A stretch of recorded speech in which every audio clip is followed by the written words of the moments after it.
Americans love their pets. There are nearly 78 million dogs and 94 million cats owned in the United States. On this episode of Your City at Work, we're going to focus on the dogs and talk about the City of Paducah's dog ordinance. I'm Public Information Officer Pam Spencer. Your City at Work is next.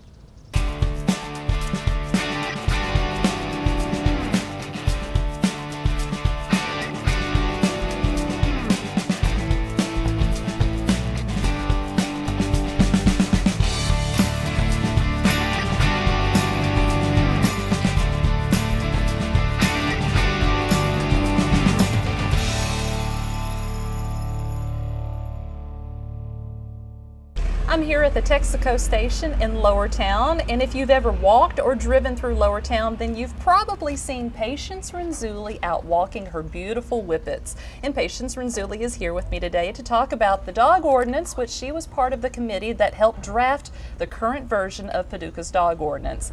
Patience? Hi. Hi. Good to see you. I'm glad to be here. Thanks for having me. And you brought Sam with you today, one of your beautiful whippets. I did. He's a good boy. Hi, Sam. Now first, tell me about your dogs, because a lot of people have probably walked and seen you out walking the dogs. Well, I have, we moved here from Maryland with the Artist Relocation Program.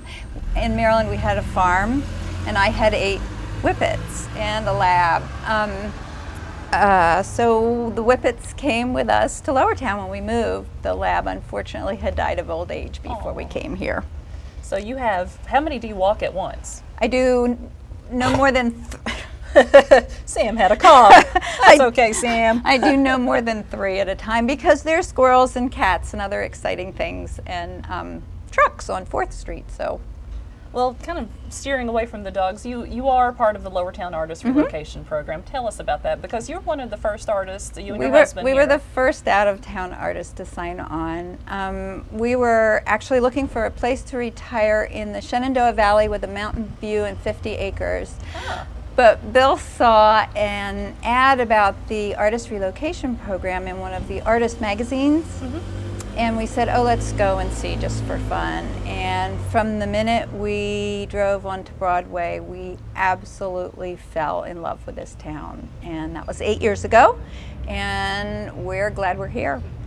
And right when you moved here, you almost were immediately put on this committee, weren't you, for the dog ordinance? 4 days. 4 days? 4 days after we got here.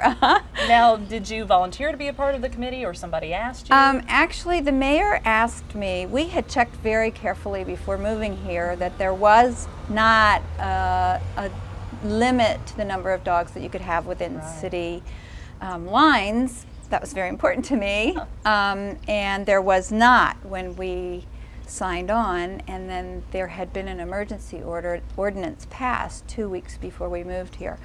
There was such an uproar from people in the community. The emergency ordinance limited the number of dogs to 3 per household, and the mayor and the commissioners at that time had no idea how many people in Paducah had more than 3 dogs.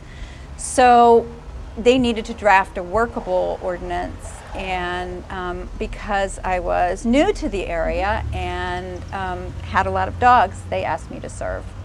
Okay, because I know the dog ordinance was revisited in 2002, and that's when a gentleman came to the city commission complaining about, he lived in Littleville, and said that there were too many dogs across the street from him, and they were, I believe, pit bulls, and they were fighting, and that kind of started the whole discussion with the dog ordinance. Yeah, I believe they were a type of pit bull. The real issue was that they were on a vacant property. They weren't even on a property where anybody lived. They weren't being cared for properly. Right. There was a lot of noise that was not appropriate at all. It wasn't a good situation. Right. So it was a good opportunity to take a look at the whole city's ordinance and try to draft something that was appropriate for everyone. Now, what part of the ordinance did you think was important to change or add?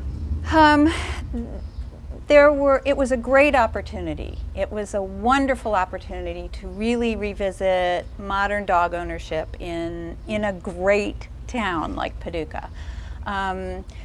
Some of the most important things I think that committee did was we instituted a limit on the amount of time that a dog can be tied to a fixed point. Okay. I think that's one of the most important parts of that ordinance.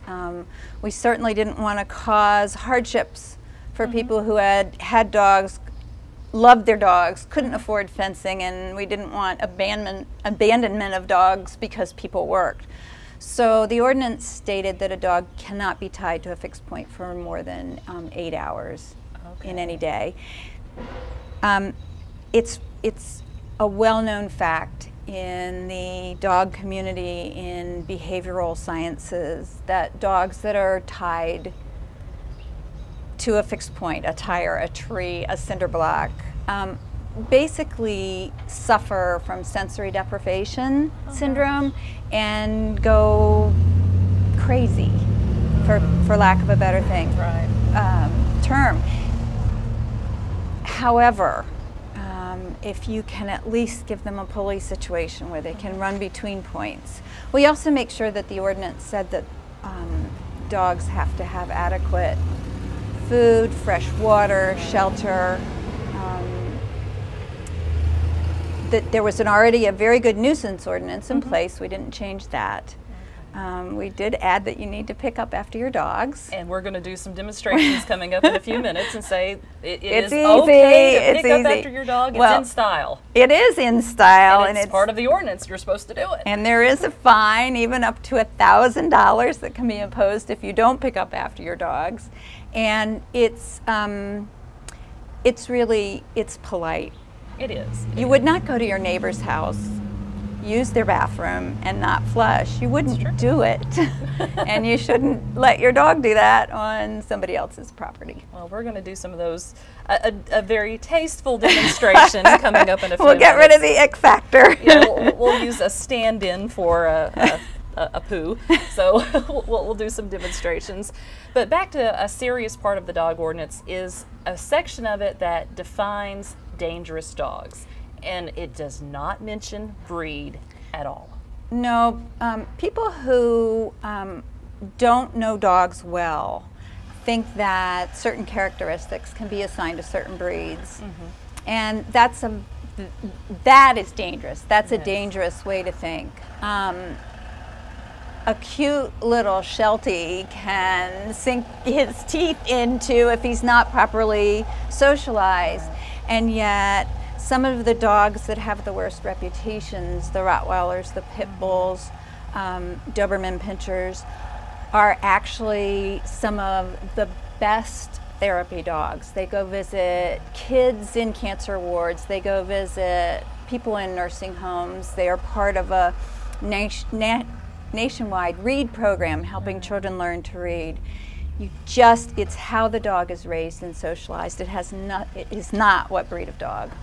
Okay, and I know you wanted to make that clear because there is a long section in Paducah's ordinance, and the ordinance is about 6 pages long, but it has a long paragraph with several bullet points about the definition of a dangerous dog. It does not mention breed at all. In some cities they do.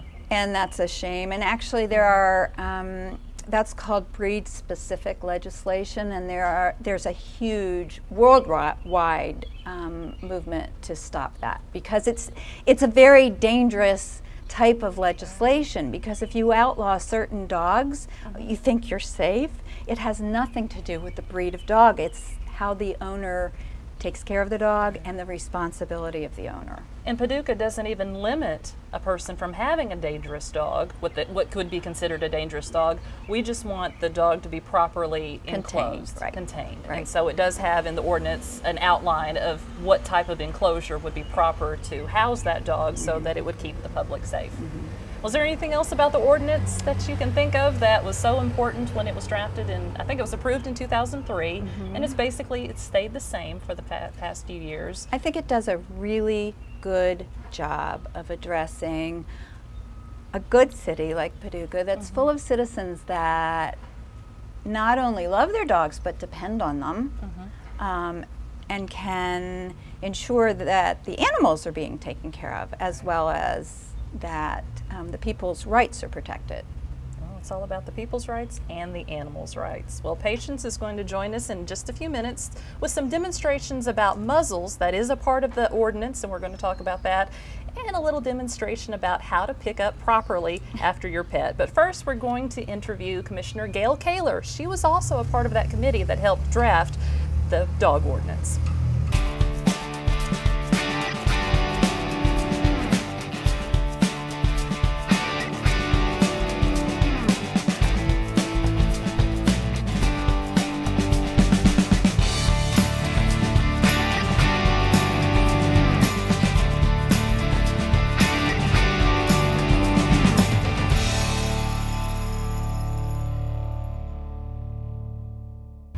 Well, Sam has moved out of the picture for a few minutes, and we now have Link and Lloyd, Commissioner Gayle Kaler's pets. And Commissioner Kaler was part of the committee that helped draft the current ordinance for the City of Paducah, the dog ordinance. But before we talk about the ordinance, tell me about your pets. I know as a proud pet owner, you want to talk about them. Well, Link is the oldest dog. He's 11 years old. He'll be 12 in September. And we bought him when we took a trip to Florida. Oh. So he's an Andalusia, Alabama dog. And Lloyd here is a rescued dog. He had been hit by a car in front of a friend's house and no one claimed him. So we introduced him to Link. He seemed to like him. So now we have a brother for Link. And he had been shot. He has bird shot down the side of his body here. So apparently he was not a good hunting dog. No. And so he's a great pet. He's a great pet. Sometimes he gets on Link's nerves, but the cat really likes him. Oh, that's amazing. The cat, these are big dogs here too. Well, before you became city commissioner, you were part of this committee. It was called the Animal Regulation Committee, and that was formed in 2002. Tell me how you got involved with it. We talked to Patience Renzulli, and she was a part of it too. That was the first committee that I was on with the city. Before I think I was in the neighborhood association at that time, and I just first met Patience. Okay. So I expressed an interest in being on that committee, and I think everyone took it seriously, even though we were on the dog committee. And there were a lot of issues that needed attention. Right. And the main one being what Patience talked about with how long you could tether a dog in a yard, and the lead on the dog to be tethered. That, and at that same time we were having the issue with how many dogs could you have in your house, which caused a lot of controversy. So we got a lot of those issues settled, as well as you know, you have to pick up your dog's poo when you take them for a walk. And as a city commissioner, probably the complaint I get most from people that I talk with is that people are not respectful of another citizen's yard when they walk their dogs, and that they don't pick up the dog's excrements. Right. And we do have that in our ordinance, that you are supposed to do that. We have plastic bags that you can buy that are biodegradable. I say, personally, we save all of our Kroger, Walmart, whatever bags we have, our plastic bags, and use those. And if you get a bag big enough as you're walking your dog and you see litter in your neighborhood, you can pick up the litter along with that. So, I didn't even think about that. So you get to be a good citizen twice. But I think that's the biggest complaint. I have had some people talk to me recently about people dropping dogs at Noble Park. There have been 3 dogs that we have found at Noble Park, and probably people think that someone will find the dogs and give them a good home. But we need to be more aware of things like that and how animals are treated in this economy, because a lot of people don't have the money to take care of their animals now, so they either just dump them somewhere or leave them. And that usually doesn't end up well for the dog. And there are a lot of Humane Society, Project Hope, there's lots of places that will take care of the dog and find good homes for them. So you just need to call the right resources, and they understand. Right. They understand if you can't take care of your dog, that they will help you find another home. And I have a lot of people that have expressed a lot of interest in a dog park, you know, and we've talked about that. We have a Facebook page for the dog park. And I think especially a lot of young people, maybe that rent apartments or have homes that don't have fenced-in backyards, would love to have a place for their dogs to run. It's a great way for young people to meet each other. Oh, I know. That would be a great place, because when you see a pet, it gives you an opening conversation. Right. And it's another quality of life issue to attract young people to our community especially. In many cities they have 5 to 6 dog parks. I have a customer who was here recently visiting from Minneapolis, Minnesota. They even have one by the river, and your dogs can take a dip in the water and swim. And oh, well, that would be interesting when your dog slips off the collar. I know, we just lost one of the dogs. He's coming back. Oh, well, that happens, you know. No, he's just slipped out, and he'll be right back. Lower Town, of course, is full of dogs. Almost everyone that lives down here has a dog, and so we meet our neighbors and talk with them. We have dogs that love to play together. We have a couple of dogs that love Link, and they like to stop at our house and visit and play in the backyard. So, you know, there's a connection there with people that have pets. There is definitely, and one of the statistics that I've been researching about dogs has to do with how many people, how many households have pets, and it's more than 60% have a pet. So responsible pet ownership does make a difference. It does. Having an animal lowers your blood pressure. Yes. So anyone with high blood pressure, you know, it helps that. The mayor, of course, only has cats. Well, those are pets. That does help. Well, Commissioner Kaler, is there anything else that you want people to know about the dog ordinance and responsible pet ownership? No, I think what you've talked with patients and what we've talked about today pretty well covers. We've always had a dangerous dog ordinance section to the ordinance on the book. Clearly defines those parameters. We're not trying to limit people in Paducah. We're just trying to keep everyone safe. Right. Okay. And keep our yards clean. And keep the yards clean. And we do have a demonstration coming up in the next couple of minutes about how to properly pick up the poo. Plus, we're going to show you about muzzles. There is a part of the ordinance that talks about muzzles if you bring your pet to a community event. So we're going to talk about that next.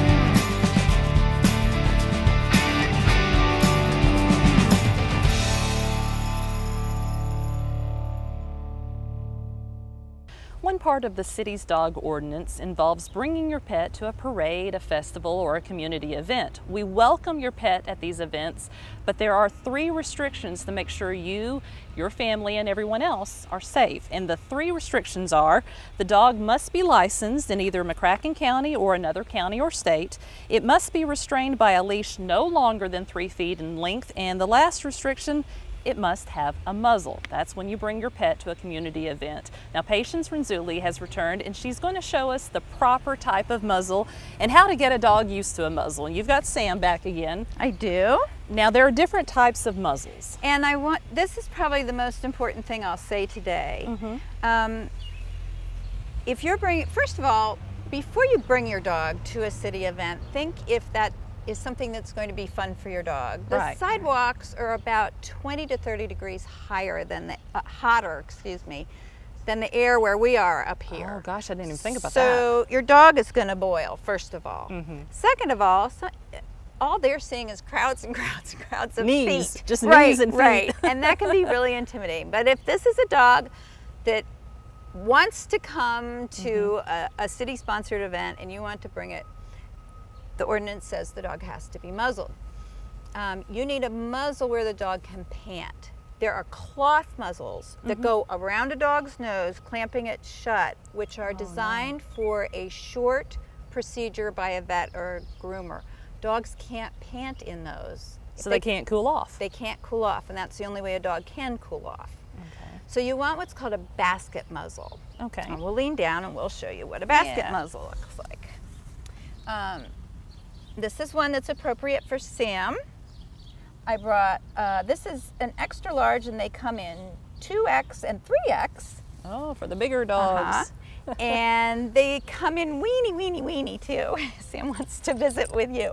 Now, our ordinance says an open-ended muzzle. Is that the appropriate term for this? These are really called a basket muzzle. Basket muzzle. So if you're going into a store, if you say basket muzzle, somebody would know what you're talking about. You can find them online. There's a at the market at 315 downtown. They carry this. So you have to get your dog used to these, and one of the best things is squeeze cheese. Squeeze cheese, oh my gosh. So if you wait, Sam, come here. He says, oh, sit. Good.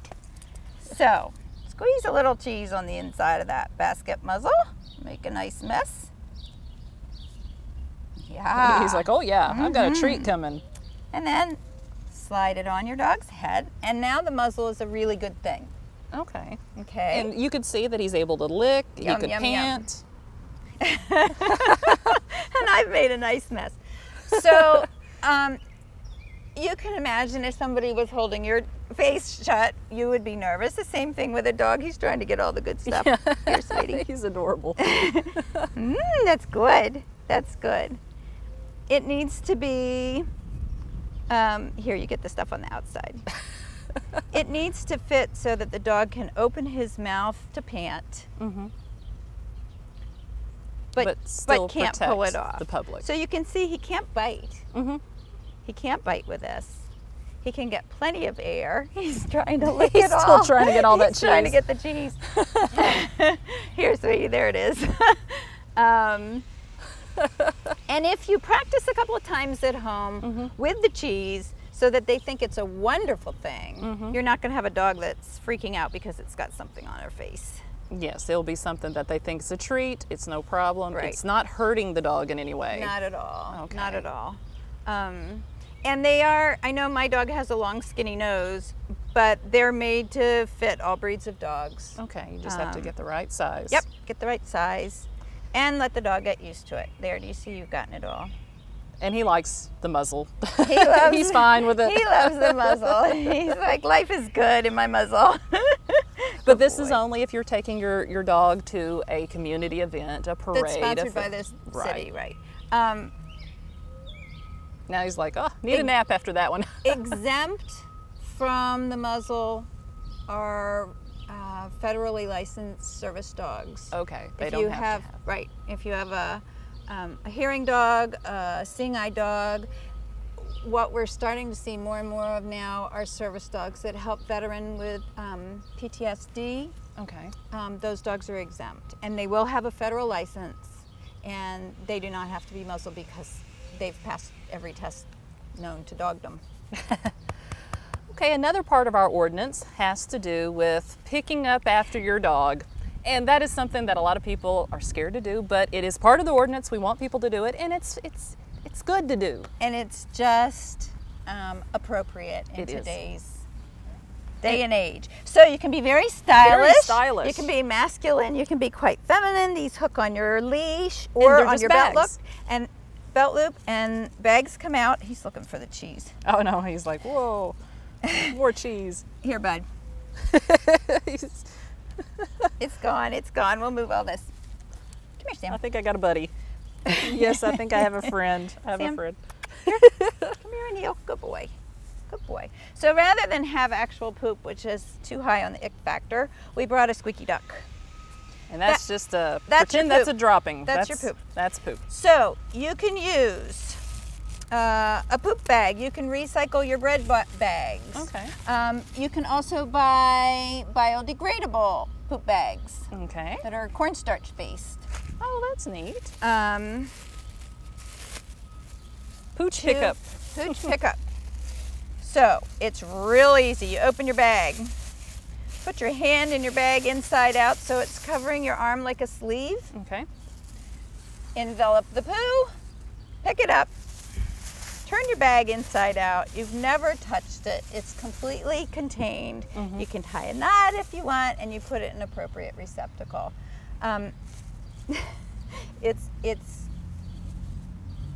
It's important. We want everyone to enjoy their dogs. We want to be able to continue to have access to public places. Right. And responsible people pick up after their dogs. It's easy. It's just polite. It's part of the city's ordinance, so we want you to do it, and there is a fine if you don't, and you're seen not picking up after your pet, but it's just polite. It's nice to do.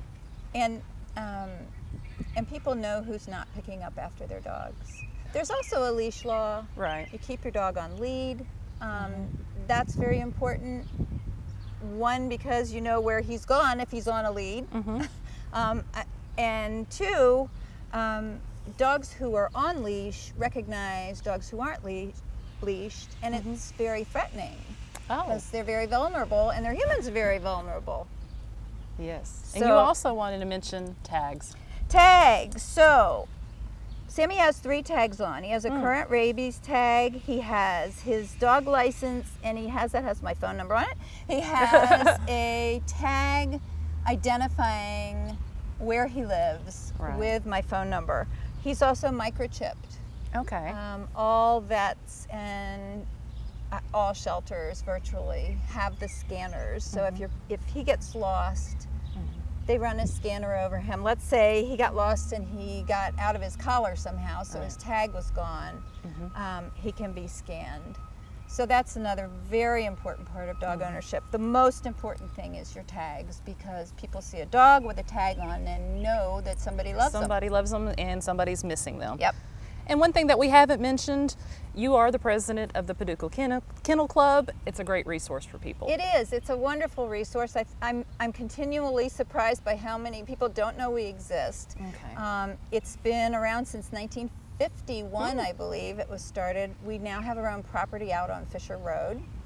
And we sponsor a lot of events. In fact, our big confirmation show, which is like you see on TV, where they trot around with their dogs, that's in June on the 12th and 13th. And then out at the Sportsplex, we're having our June agility trial, where the dogs go over the seesaw and jumps and through tunnels, and that's really fun. That's on the 18th, 19th, and 20th. Well, that is a lot of fun. And we have a dog fair in September where we do demonstrations. We stress responsible dog ownership, and we just tell everybody what's available out here. All the beautiful breeds. Well, Patience, thank you so much for joining me. Thank it's you great for to having see me. you. We really enjoyed it. Sam, you did so good. You did a great job today. He's a good boy. Well, coming up next, we're going to have a few statistics about responsible dog ownership. These statistics are from the ASPCA, the American Society for the Prevention of Cruelty to Animals. About 63% of all households have a pet. To explain that number further, 39% of households own at least one dog, and 33% of households own at least one cat. Most dog owners own just one dog, but most cat owners own 2 or more cats. The annual cost of basic food, supplies, medical care, and training for a dog or cat averages between $700 to $875.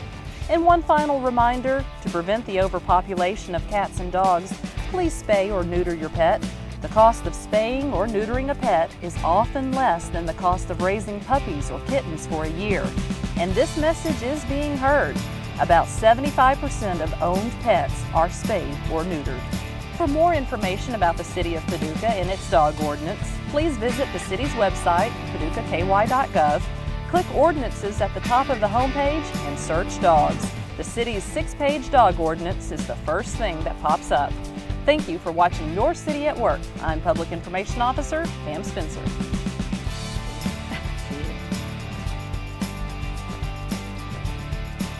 Nearly 78 million dogs and 94 million somethings.